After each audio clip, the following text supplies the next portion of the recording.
Hello. Today I will be presenting my presentation about the pioneer of soul music.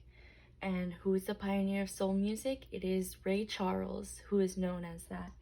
A quote that I really liked that he had said is, "Music is about the only thing that people don't kill each other over."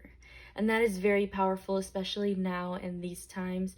Everyone is so tense and so scared of what's going to happen next. This is the worst year that any of us have ever experienced altogether. Uh, um, and the one thing that we can all agree on is that music does help us feel better, and it takes us to a different place, and it heals people. So next, who is the pioneer of soul music? Ray Charles is, and he was born on September 23rd, 1930, in Albany, Georgia. Um, in his early life, he had witnessed a traumatic event, and that was him witnessing his little brother being drowned to death. He witnessed him die, and I feel like that really put an emphasis on what his music is. He was known to have really deep and emotional music, and his words that he would sing, and I think it really ties into what he had gone through. By the age of 7, he started losing his sight, which is one thing that I feel makes him um, even more famous, because he is such an amazing artist who plays the piano, and he's blind. He's completely blind. And there's also Stevie Wonder, who is also an amazing artist, and they are sometimes compared to each other, and they're both great, amazing artists. So yes. After he became blind, his mother sent him to a special school for the deaf and blind, where he learned to read and write music. He learned to play all these different instruments, and they taught him how to also write in music, and which is it's a very hard thing to do. By age 15, his mother passed away, which leaves him with no parents, leaves him as an orphan because his father had passed when he was 10 years old. And so by the age 16, he goes on tour with Quincy Jones, which is also a well-known artist. And with Quincy Jones, he becomes struggling with heroin, and he becomes addicted to that, which does have a hold on him with the way with his life music career. So he goes through that, and that's when he's young, and the career that builds through that.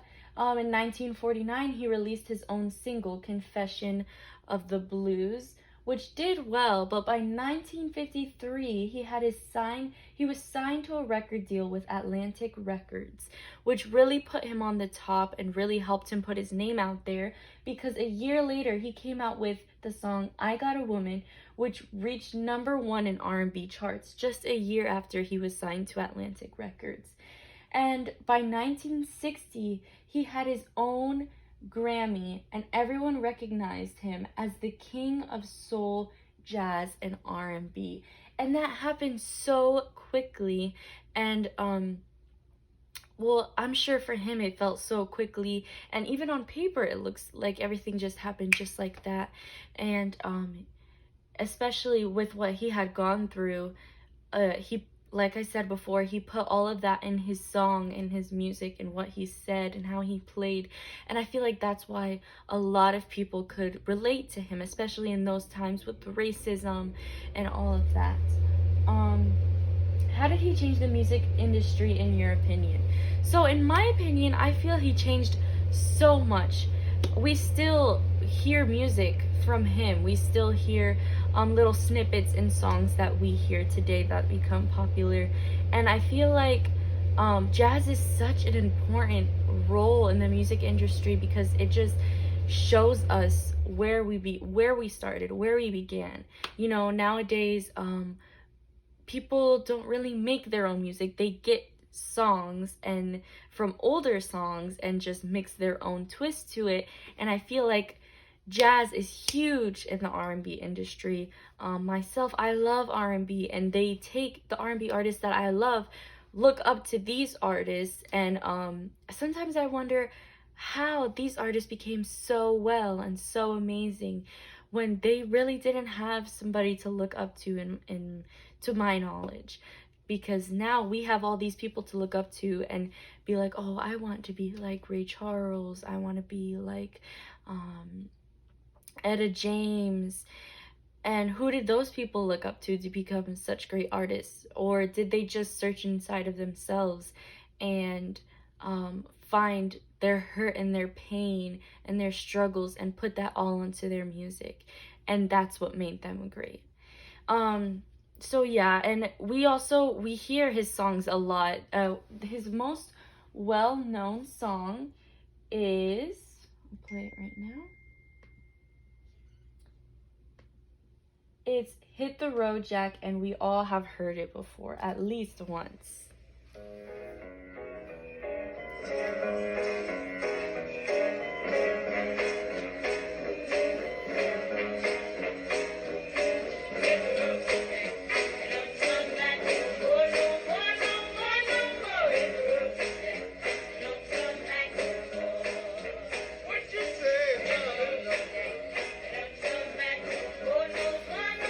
And this is his #1 song released, Hit the Road Jack.